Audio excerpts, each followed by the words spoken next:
Episodio 16. Siempre hay algo que se puede hacer.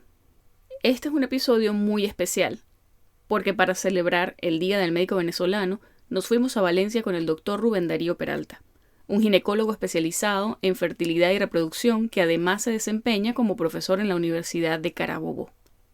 Hablamos sobre su educación dentro y fuera del país, su rol como educador universitario y cómo lleva a cabo una práctica en la que combina la clínica y la investigación, a pesar de las limitaciones que puedan suponer ejercer la medicina en la Venezuela de hoy.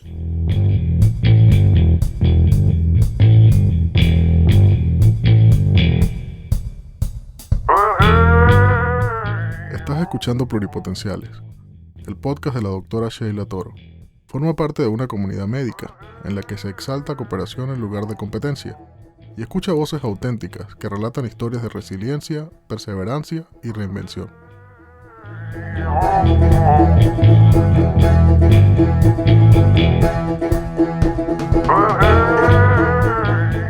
Hola Rubén, ¿cómo estás? Hola, bien. Bienvenido al podcast. Muchas gracias. Tú estás ahorita en Valencia, cuéntame cómo está eso por allá, probando sonido, escuché los pajaritos, los perritos, te dije que me sentí transportada. Bueno, aquí está muy bonito, está haciendo un sol excelente, la temperatura, bueno, aquí siempre es una tierra como caliente, ¿no? Pero ahorita está fresco, el día está como para ir a la playa realmente y bueno, está bastante tranquilo, bastante tranquilo. Playa. Mira, yo estaba buscando formas de romper el hielo porque, bueno, tú y yo no nos conocemos personalmente, entonces le escribí a Carolina y a Carlos, que son unos amigos muy queridos en Chicago que tenemos en común, preguntando por anécdotas que fueran moderadamente vergonzosas tuyas, pero ellos lo que hicieron fue de hecho echarte flores.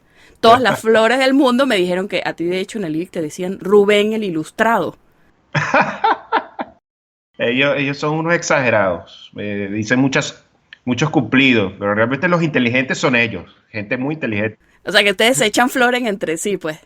Sí, no, pero esos son más inteligentes que yo. Esos eran, bueno, tú sabes, apodos que le ponían a uno porque No, bueno, pero... a uno le gustaba hablar allí en el IBIC y decir, y bueno, tenemos unas conversaciones muy interesantes. Es una época muy bonita, creo que es la mejor época que he tenido en mi carrera profesional, fue la del IBIC. Sí, bueno, Carlos de hecho me dijo que tuvo una asamblea del IBIC. En el comedor diste un discurso así tipo Martin Luther King de yo tengo un sueño. Sí. Entonces quería preguntarte cuál era el sueño. Eso fue una asamblea que era complicada, a inicios de este gobierno, donde querían cambiar la forma en que operaba el IBIC de manera sustancial. De hecho, sí lo hicieron.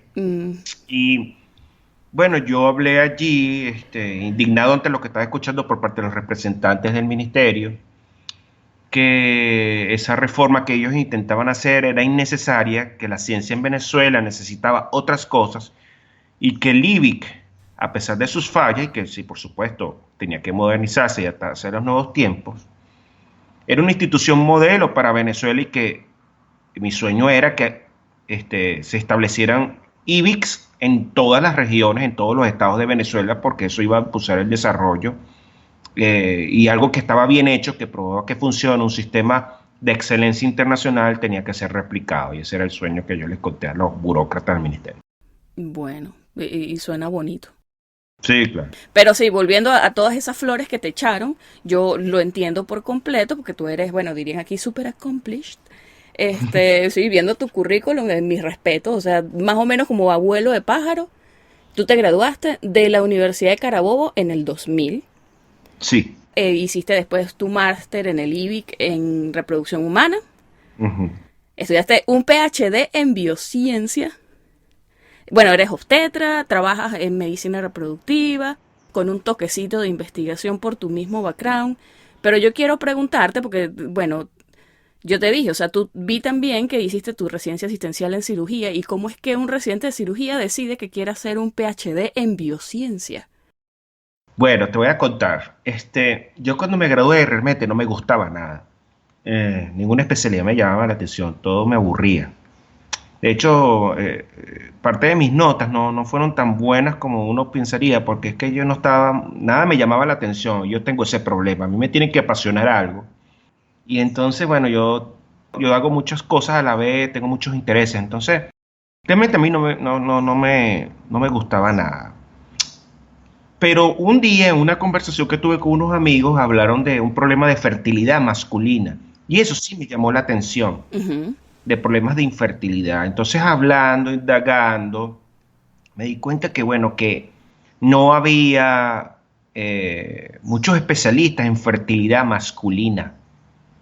Y que el tema de la infertilidad, bueno, efectivamente era algo importante. Entonces, eso me llamó la atención y empecé a buscar, a investigar, a ver qué se estaba haciendo, cuál era el estado de la especialidad, dónde se podía estudiar, afuera o aquí.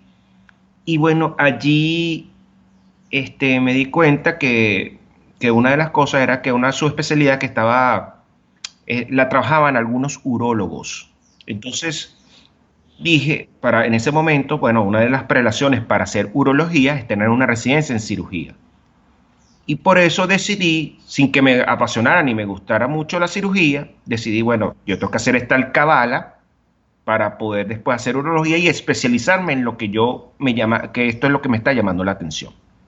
Entonces, por eso es que hice una residencia asistencial en cirugía, de 1 año y medio, porque después me di cuenta que yo quería otra cosa y bueno, no duré los 2 años que tenía que durar allí o no fui a un posgrado en cirugía general como al principio pensé, sino que mi vida cambió después. Y te fuiste para Birmingham. Me fui a Livic primero. Ok, o sea, primero, bueno, el paso del máster, pues. Claro, yo estaba haciendo la residencia en cirugía y entonces siguiendo buscando cosas para hacer andrología, o sea, el estudio del hombre, encontré que había una maestría en biología de la reproducción humana en el IBIC. Y cuando me metí en la página del IBIC, cuando veo la lista de profesores, los investigadores y los laboratorios, bueno, eso fue un mundo nuevo para mí, algo que yo pensé que eso solo se hacía en las universidades del primer mundo, porque aquí en Venezuela el estado de la investigación básica era no era tan bueno. En la Universidad de Carabobo prácticamente no se hacía nada en investigación básica.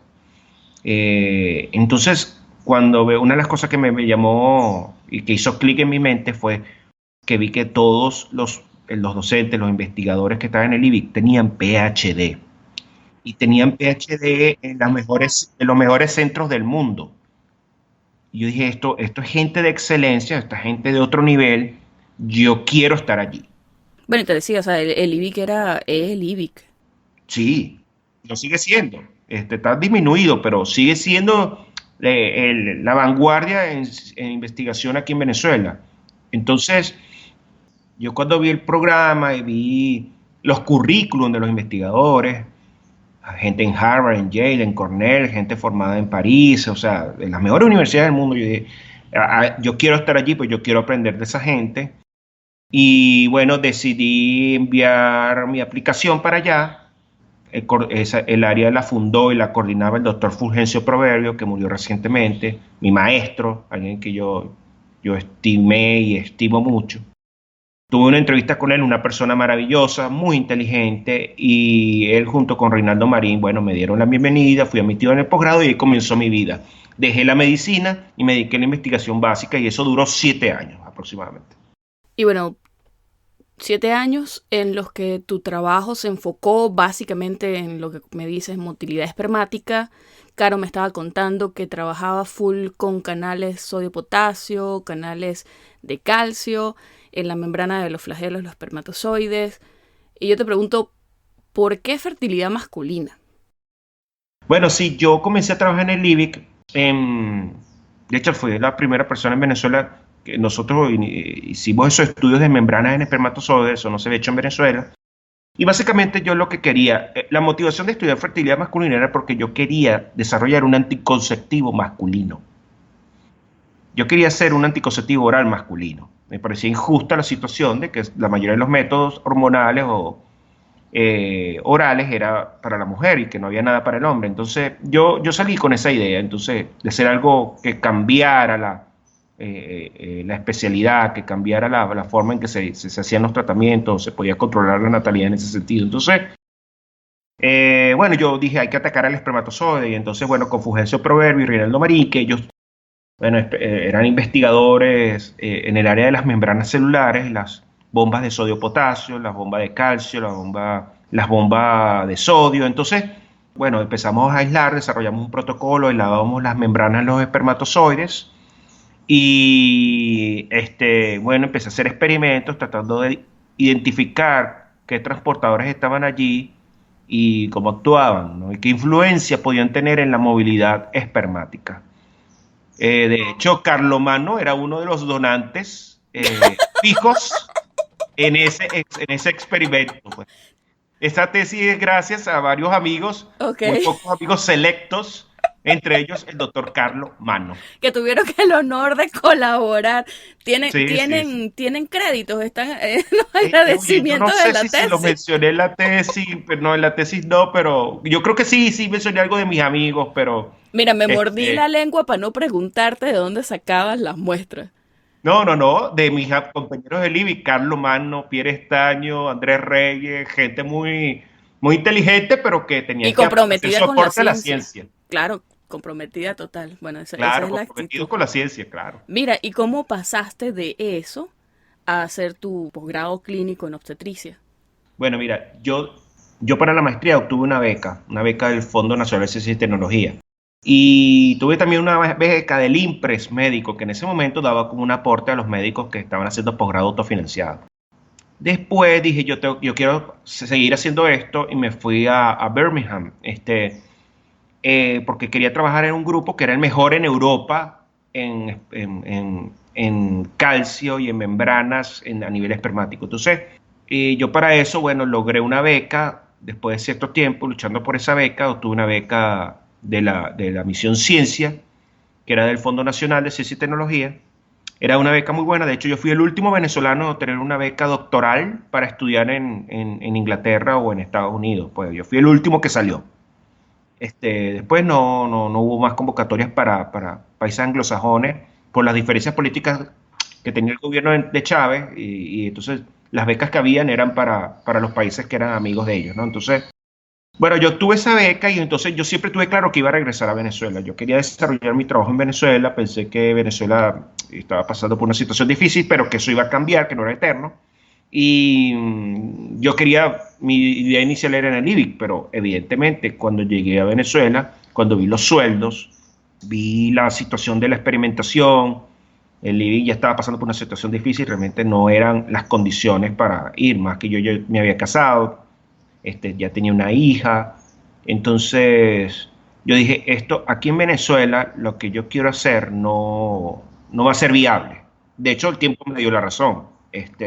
Al poco tiempo todos los fondos de investigación se desplomaron y bueno, ahorita la situación de Libia es dramática y mucha gente se ha ido del país.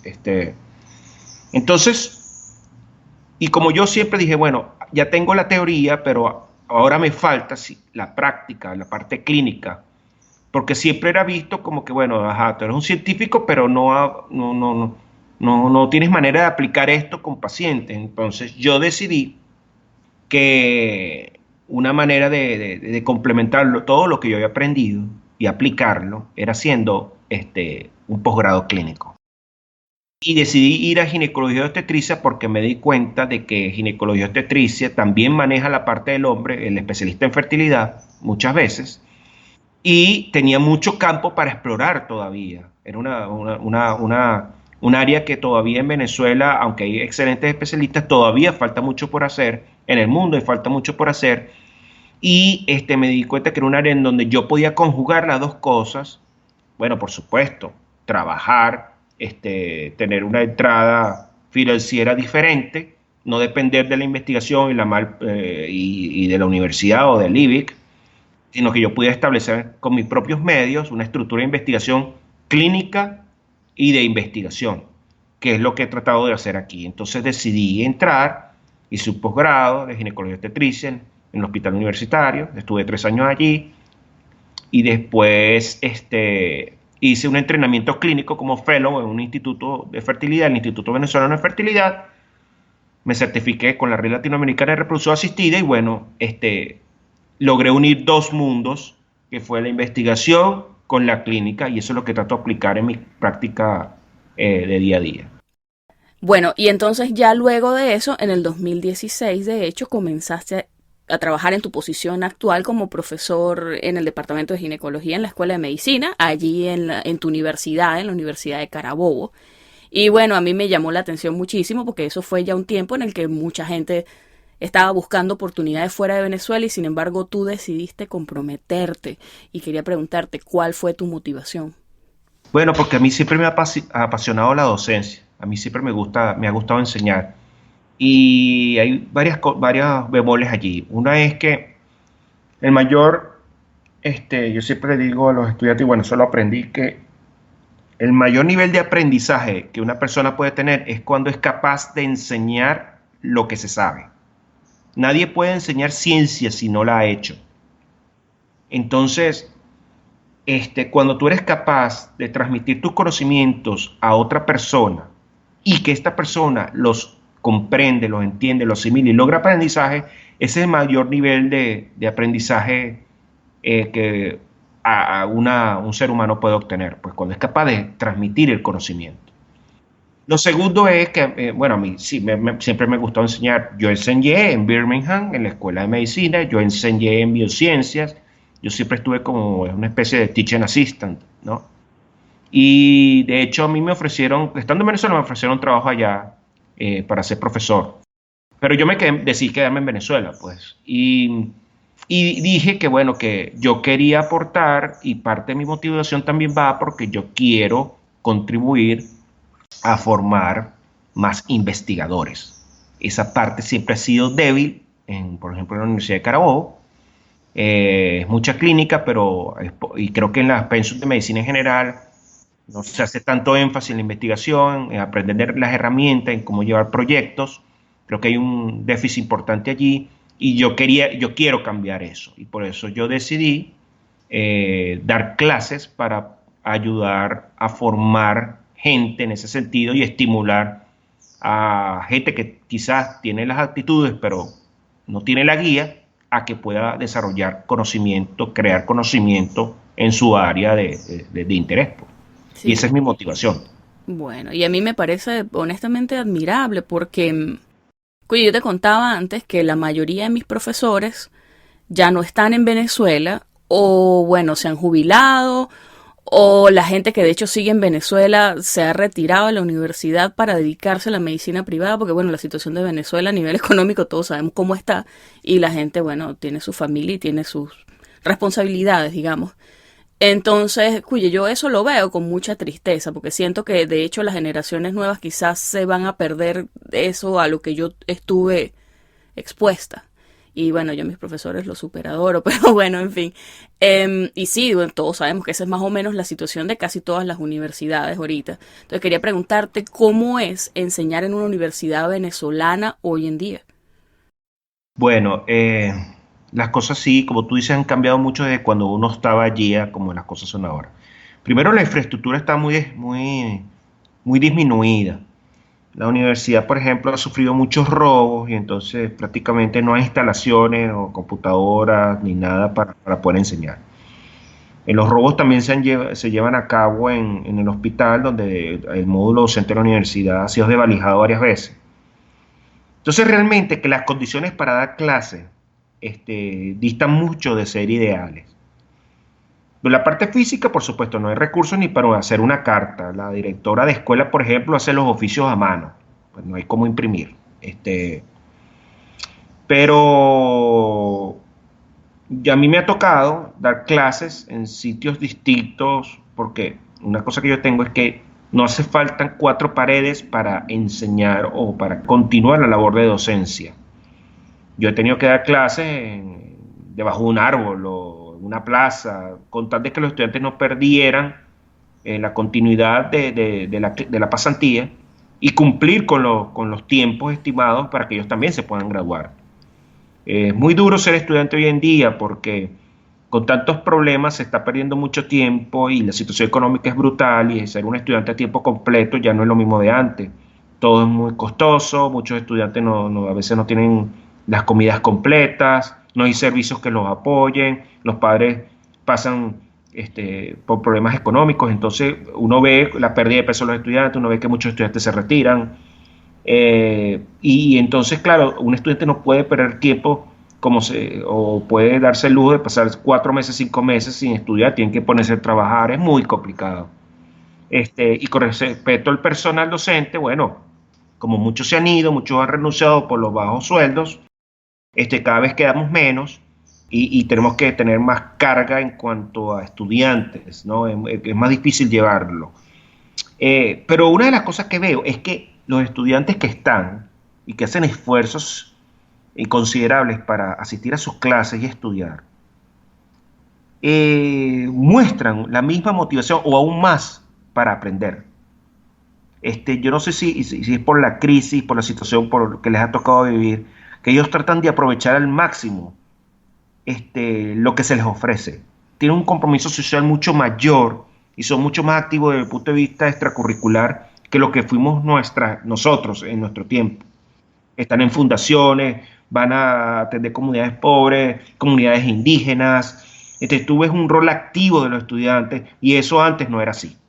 Yo los veo que tienen un componente social mucho más marcado, que estas crisis y esta situación nos ha llevado a aprender mucho y a cambiar la forma en que ven el mundo. Y eso es algo positivo, porque vivir esta situación tan complicada y muchos de ellos viviendo pobreza, adquieren una sensibilidad social que eso no se tiene si no se vive.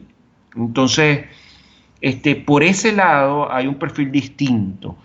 Y claro, con las herramientas de hoy en día, el acceso al conocimiento es mucho mayor. Antes nosotros no teníamos el internet como lo tienen ellos, donde pueden bajar muchísimos papers de cualquier especialidad y estar actualizado. Entonces, las herramientas están allí y realmente que el que quiere estudiar realmente que lo logra. Y he visto muchísimo talento y muchísimo alto rendimiento en los estudiantes que yo tengo. En eso sí es verdad que el talento nunca se agota aquí. El talento siempre está allí, las ganas de hacer las cosas bien están allí y ellos, bueno, indistintamente de que abandonen el país o no, tienen un deseo por culminar su carrera y aprender lo más que se pueda y hacerlo lo mejor posible. Entonces yo sí noto que la parte motivacional y emocional no hay nada que decir sobre los estudiantes. De verdad que cumplen excelentemente su función, estudian muchísimo y son muy activos socialmente. Pues bueno, a mí personalmente me alegra lo que me estás diciendo, porque creo que la mayoría de noticias que uno recibe a veces son bien negativas. Son sobre toda la gente que está abandonando la carrera, sobre la gente que no puede terminar su residencia de posgrado, precisamente por esto, porque los sueldos son irrisorios, no alcanzan ni para cubrir siquiera los gastos de la comida de la gente. He escuchado de residentes que están bajando tanto de peso que se compromete el sistema inmune y van y pescan una tuberculosis de los pacientes que la situación económica y sanitaria es la misma. En fin, pero por otro lado sé que hay gente que está trabajando en eso. Y lo que tú dices, o sea, hay un compromiso social bien importante en la gente que está en Venezuela trabajando y también en los que desde afuera de alguna manera tratamos de ayudar, aunque sea poniendo un granito de arena. Y porque uno se va de Venezuela, pero digamos que todos nos llevamos nuestro pedacito de Venezuela con nosotros y sentimos de alguna manera responsabilidad hacia el lugar donde nos formamos. Y hablando de eso, hablando de migración, hablando de gente que trata de trabajar en pro de Venezuela, desde donde sea que esté, yo quiero preguntarte acerca de lo que es la Fundación Talben y sobre el libro que ustedes publicaron, Diáspora del Talento, Migración y Educación en Venezuela, Análisis y Propuestas.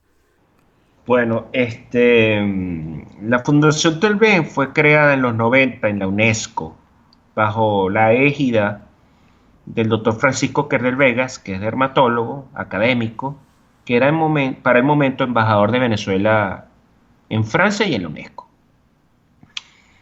Él es una persona con una mentalidad muy progresiva, adelantado a su tiempo. Entonces, él ya veía que había un problema, que Venezuela estaba teniendo un problema de fuga de talento, sobre todo con los becarios que salieron con la fundación. Con Fundayacucho. Con Fundayacucho. que gran parte de ellos, muchos, aproximadamente un 22 a un 30% para ese momento, en los 90, no habían regresado al país. Se habían quedado en los países donde habían estudiado.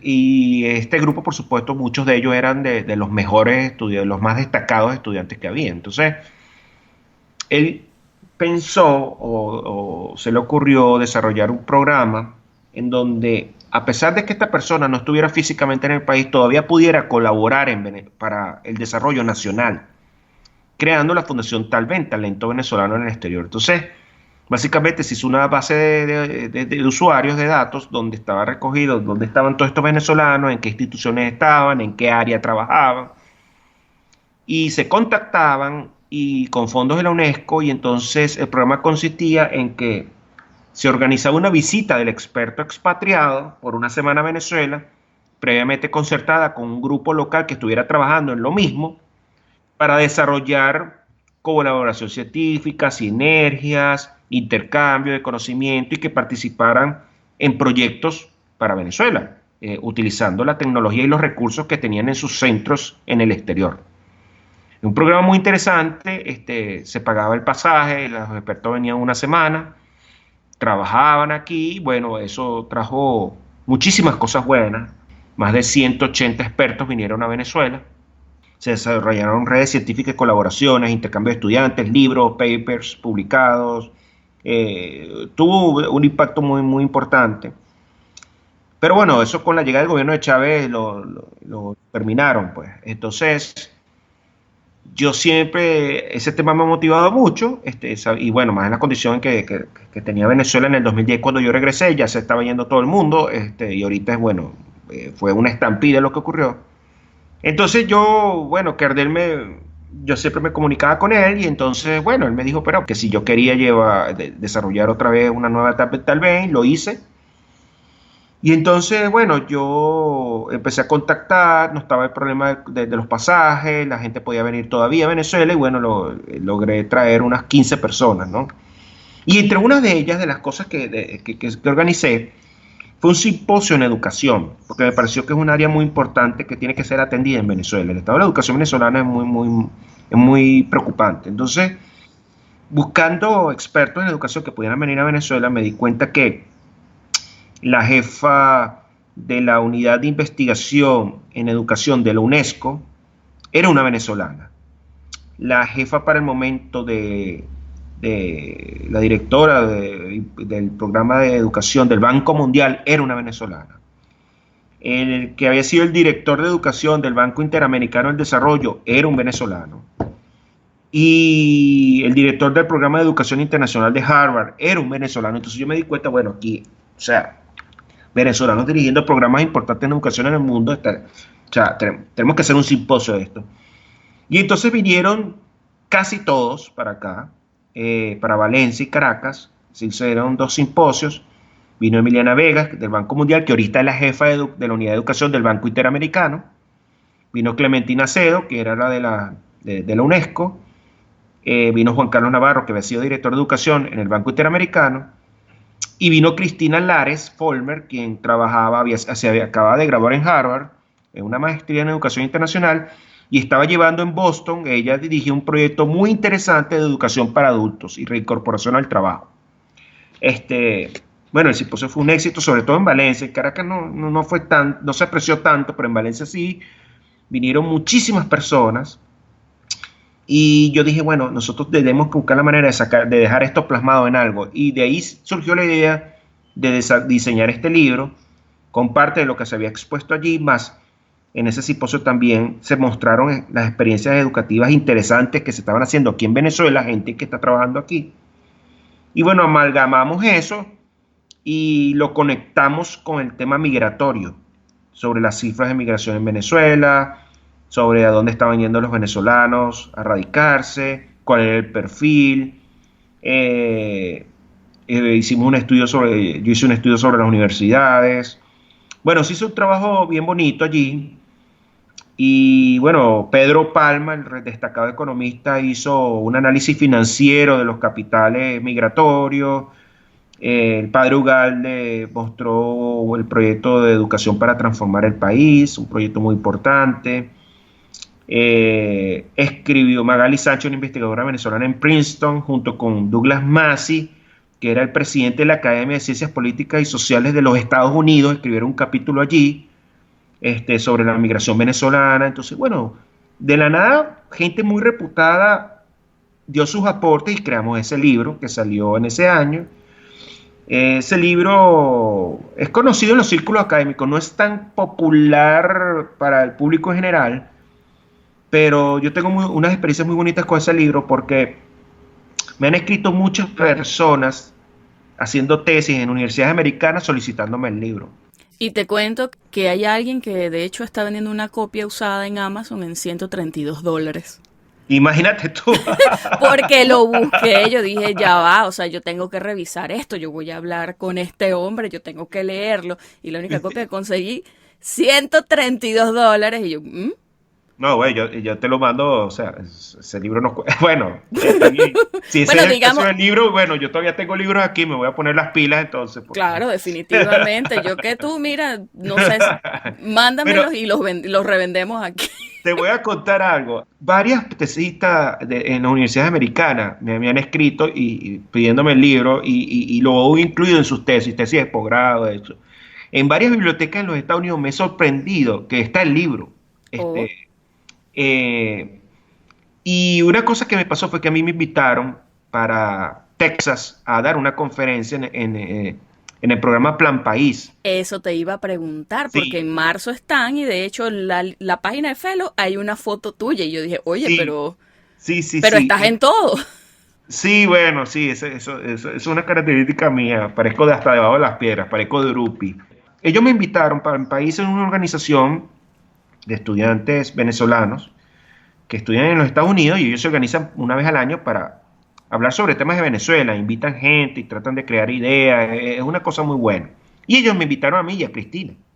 Y fuimos a Texas a hablar, ¿no? A dar una conferencia y mostramos el libro y el trabajo de Talven. Y entonces, en uno de los comités que a nosotros nos tocaba, a mí me tocaba coordinar el comité de migración y de diáspora venezolana, estaba un muchacho. Y el muchacho, después que termina la sesión, la primera sesión, se acerca, mira, mucho gusto, yo me llamo Enrique, de que les quería conocer porque yo estoy estudiando en la universidad, no recuerdo si era la Universidad de Virginia, no sé. Y estoy haciendo mi tesis con el libro y le pedí a mi mamá que por favor tenía que hacer lo posible para que me llegara ese libro de Venezuela aquí a los Estados Unidos.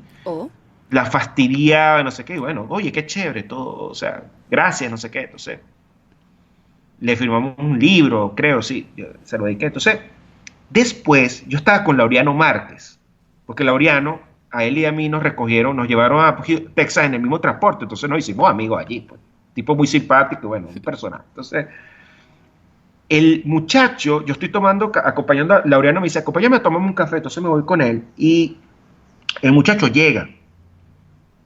El señor Laureano, ¿cómo está? Mucho gusto. El muchacho se presenta ya y le dice a Laureano, es que mi mamá me mandó a buscarlo y que le diera un abrazo y un saludo. Y entonces Laureano le dijo, oye, qué chévere, bueno, ¿cómo se llama tu mamá? Mi mamá se llama María Corina Machado.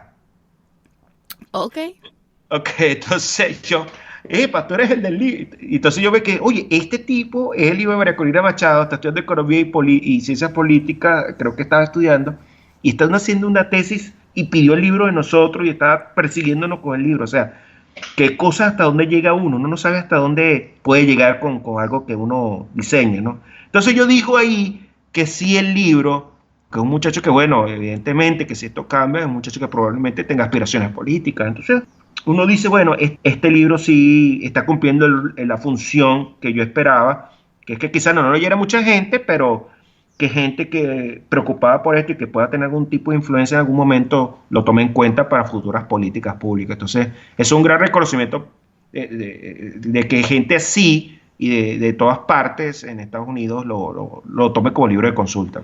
Mira, reconocimiento y una gran responsabilidad. Sí lo es.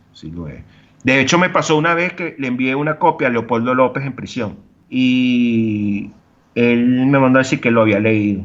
Y Enrique Capriles también me escribió, porque yo se lo mandé. El secretario de Educación de Enrique Capriles, Juan Maragall, escribió un capítulo en el libro sobre los resultados, porque la mejor gestión en educación en Venezuela la hizo el Estado Miranda cuando estaba Capriles allí con Juan Maragall.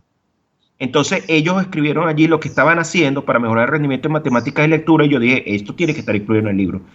Y a través de Juan, Enrique Capriles me escribió una carta, muy agradecido, y a Leopoldo López también se lo mandé, y me acuerdo que me mandó a decir que una requisa del SEBIN le habían llevado todos los libros y se llevaron el libro también, pues. Vale. Entonces lo traté de enviárselo otra vez y eso, pero sí, ha sido muy gratificante porque la gente que lo ha leído nos ha escrito y de verdad que sí, ha llegado lejos, pues, dentro de la parte académica, ¿no? Sí, y mira, ya que te pregunto, porque yo no tenía sino hasta poco conocimiento, de hecho, de lo que es Plan País. Y me entero porque justamente me entrevisté con una persona que me estaba contando que su organización está involucrada con eso. Sí. Entonces, ¿tú me puedes más o menos hablar un poquito al respecto? Sí, bueno, Plan País, yo conozco a los fundadores, excelentes personas. Plan País nació en un dormitorio de la Universidad de Yale. Habían dos estudiantes venezolanos allí de pregrado, creo que eran Ilan Sekeli y Agustín Paniagua.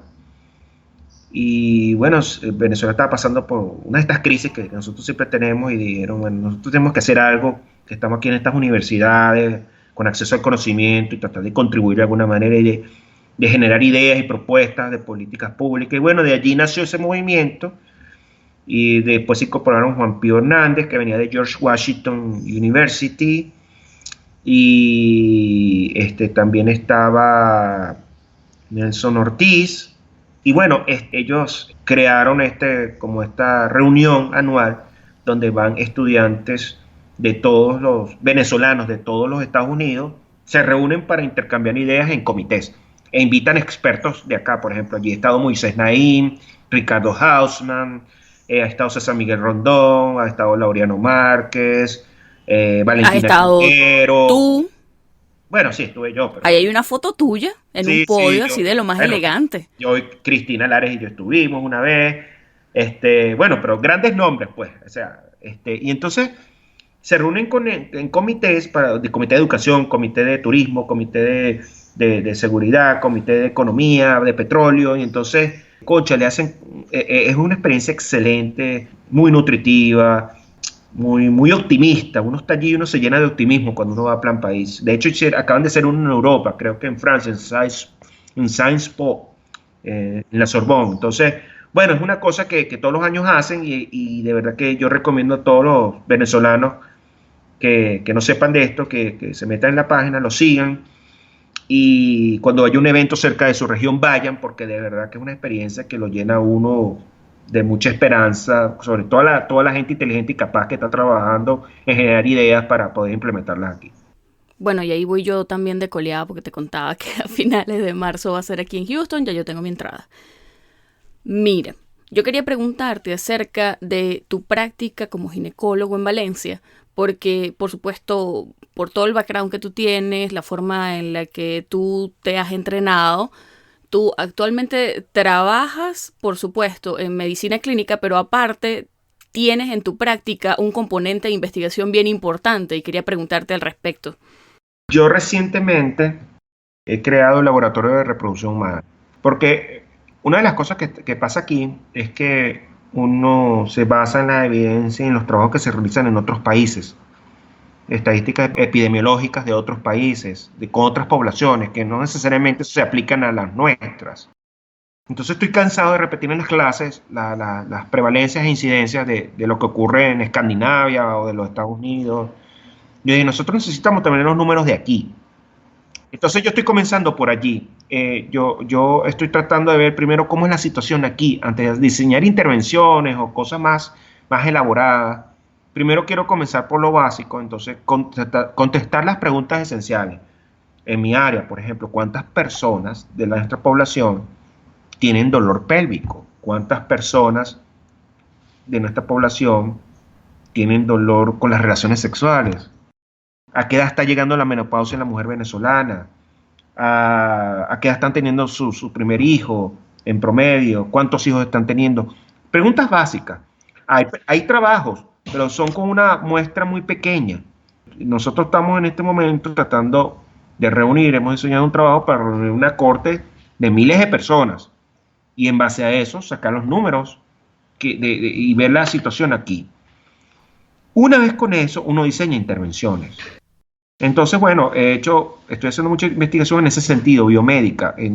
Estoy recopilando datos, viendo cómo se está comportando, cuáles son las patologías que están aquejando más para poder trabajar allí. Lo segundo es que hay que estar claro que Venezuela está pasando por una crisis que no permite hacer investigación, no permite, o sea, investigación experimental es muy difícil. Sí, comprar reactivos, importar, eso está muy complicado. El ministerio no da fondos, entonces hay que trabajar con lo que hay. Lo que no puede ocurrir es que se pare el trabajo. Siempre hay algo que se puede hacer. Entonces, hubo un reportaje donde me entrevistaron investigando la gente de Caracas Chronicles y de 58 sobre pobreza menstrual. Una cosa que uno ve en los estratos socioeconómicos más bajos es que muchas mujeres no tienen la capacidad de adquirir productos de higiene menstrual. Y eso trae consecuencias que son importantes. Porque no tener productos de higiene menstrual hace que la mujer aumente el ausentismo escolar y laboral.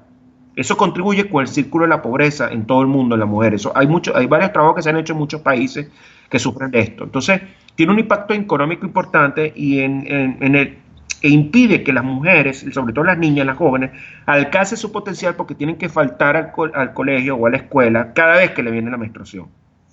Y entonces, evidentemente, eso es una cosa que a mí me interesa mucho.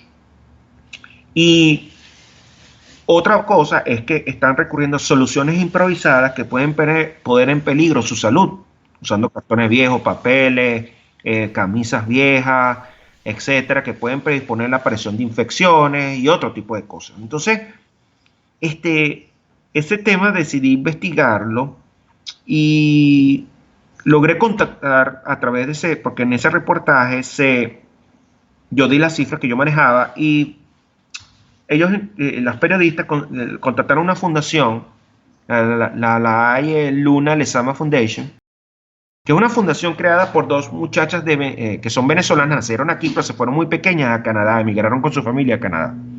Y ellas allá crearon una fundación en la cual ellas hacen algo genial.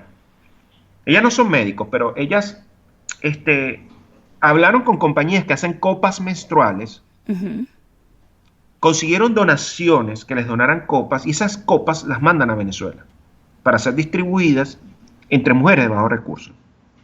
Entonces ellos vinieron a Venezuela e hicieron eso en Petare, hicieron eso en San Cristóbal, en la frontera también.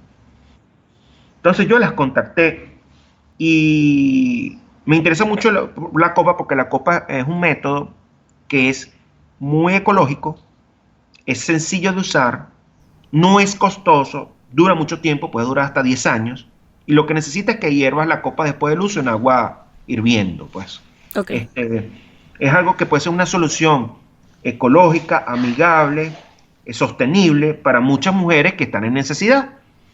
Entonces yo le dije, yo quiero ver si podemos hacer esto en Valencia. Y ellas dicen, sí, perfecto, nosotros tenemos un número de copas aquí, vamos a organizar para trabajar en conjunto y eso. Entonces, cuando estábamos en esas discusiones, salió una convocatoria de la Organización Mundial de la Salud, un financiamiento para ofrecer fondos a grupos de investigación que estuvieran dedicados a trabajar en salud reproductiva y sexual de la mujer, con especial atención en países que tuvieran crisis migratorias, específicamente en los países que estaban siendo afectados por la migración venezolana y la centroamericana, porque tú sabes que en Centroamérica estos países están migrando mucho a México y a los Estados Unidos. Sí, sí, claro. Entonces, yo dije, esto está como que para nosotros. Entonces, escribimos un grant, un proposal, lo enviamos y estamos esperando respuestas. Y paralelamente a eso salió una convocatoria de un financiamiento por parte de una compañía, Salt, que es un fabricante de copas también en los Estados Unidos, que por cierto, creo que una de las fundadoras es venezolana. Pero bueno, esta compañía estaba ofreciendo un financiamiento de $10,000. Ellos apoyan proyectos en África, creo que en las Bahamas, en varios países, pues, Ujú. proyectos de pobreza menstrual, ¿no? Apoyando fundaciones. Entonces, nosotros enviamos la propuesta y fuimos los que ganamos. Tuvimos el financiamiento, que están compitiendo como 5 proyectos de todo el mundo, y obtuvimos el financiamiento, obtuvimos los $10,000, y con eso vamos a poder implementar el proyecto, no solamente en Valencia, sino que vamos a ir a la frontera. Nuestra intención es ir a los puestos de las Naciones Unidas en Cúcuta y en el estado de Roraima, en Brasil, para hacer el censo de las mujeres venezolanas que están en pobreza menstrual, las que sean elegibles, darles la copa junto con el entrenamiento debido y hacer un seguimiento a los 6 meses para evaluar el impacto de la intervención de la copa y ver si esto puede ser implementado por el resto de los países como una medida para ayudar a estas mujeres y que sea utilizado como una política pública a nivel de todos los países que estén sufriendo de esto. Pues entonces es un proyecto que nos tiene muy entusiasmados y que bueno, que en menos de 2 meses hemos logrado un financiamiento que es algo casi imposible en Venezuela, un financiamiento internacional, y bueno,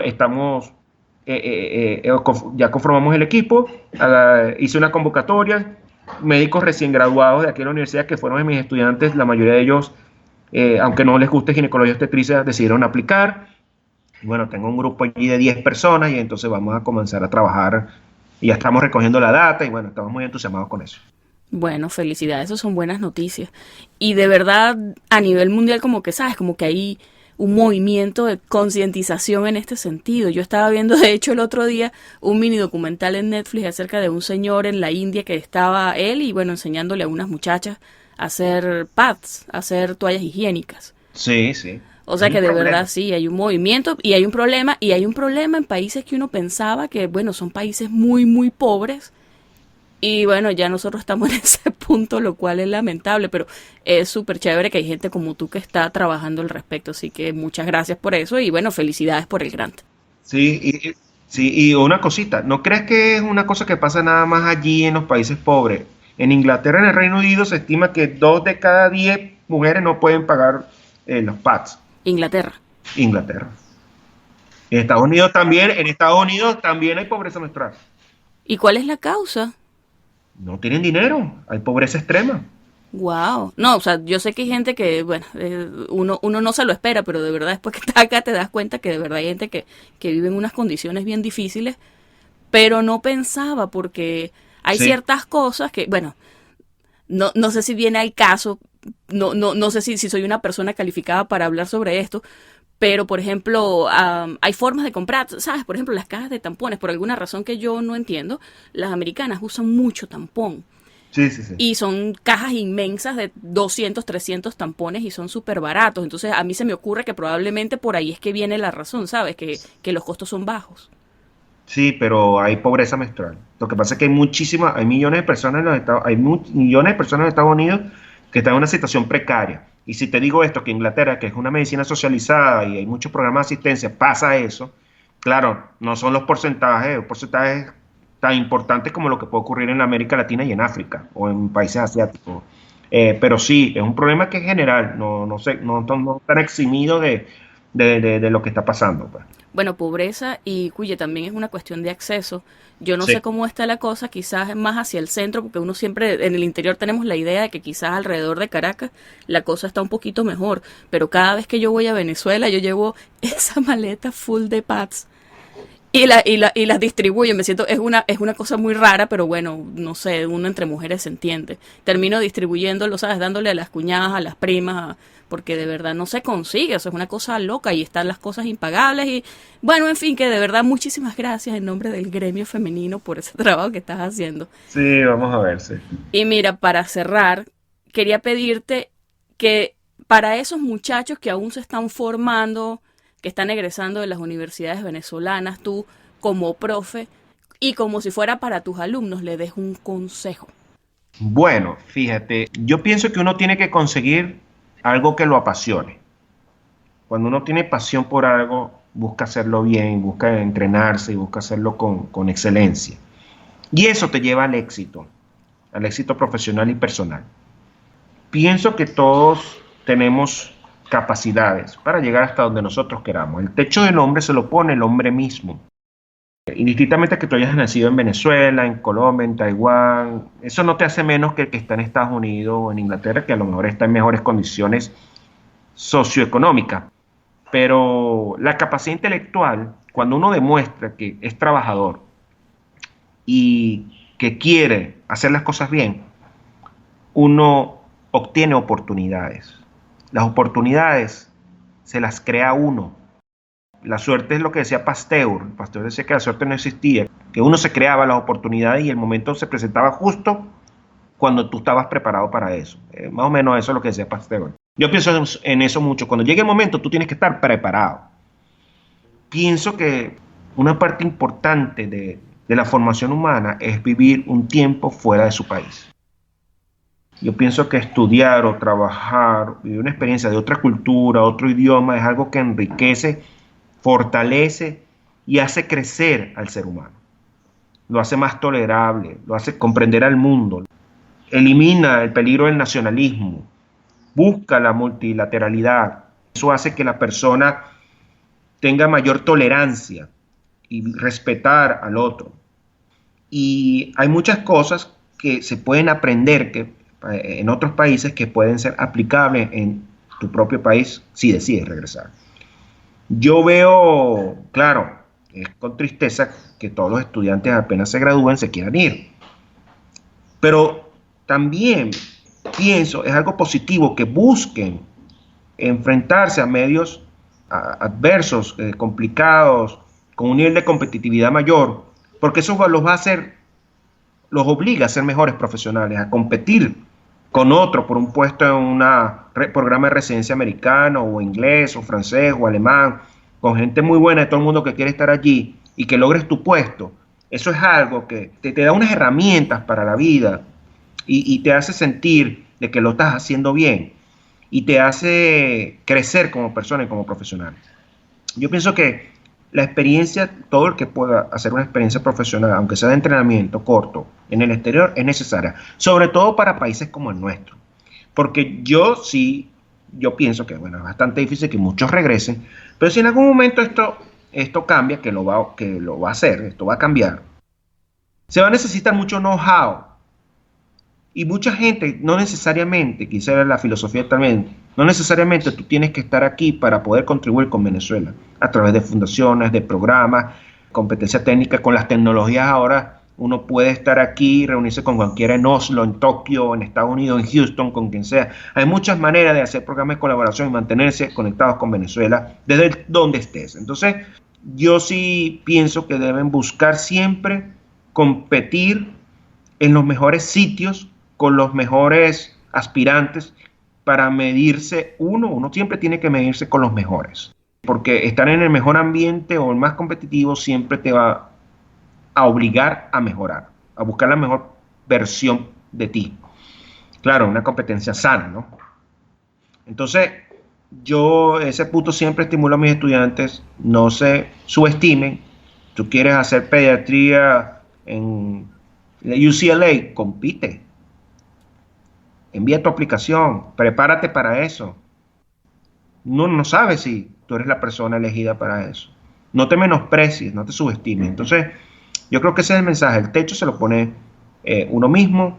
La parte socioeconómica se puede compensar con trabajo, con rendimiento. Los sistemas de becas existen. Yo lo logré, así que todo el mundo lo puede lograr. Siempre que tú estés con el horizonte claro, tus objetivos estén bien marcados, trabajes duro con eso y te prepares bien, eso va a hacer que puedas cumplir tus sueños y estar donde quieras estar y formarte donde te quieras formar. Y lo otro que recomendaría es que cuando vayan a elegir, sobre todo los médicos, un programa de residencia, no escojan prestigio, escojan el programa que esté haciendo o que mejor se adapte a lo que ellos quieren hacer en su vida. Muchas veces las cosas de prestigio no son las mejores para ti. Busca el programa donde quieres estar o busca el sitio donde quieres estar donde quieras estar y que estén haciendo lo que a ti te guste, como a ti te guste y donde esté el experto que tú dices, este es el hombre con quien yo quiero aprender. Entonces yo pienso que eso es algo que también me recomendaría.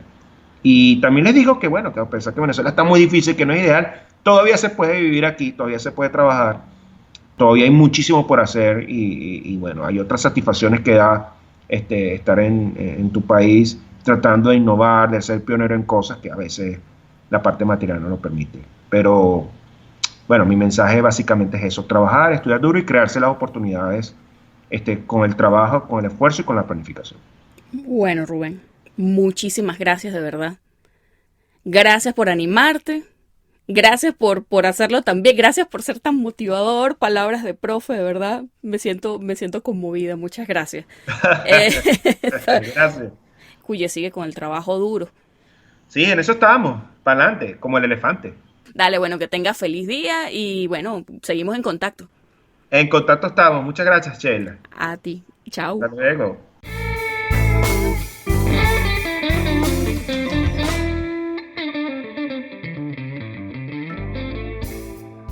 Esta fue la conversación que sostuve con el doctor Rubén Peralta desde Valencia, en Venezuela.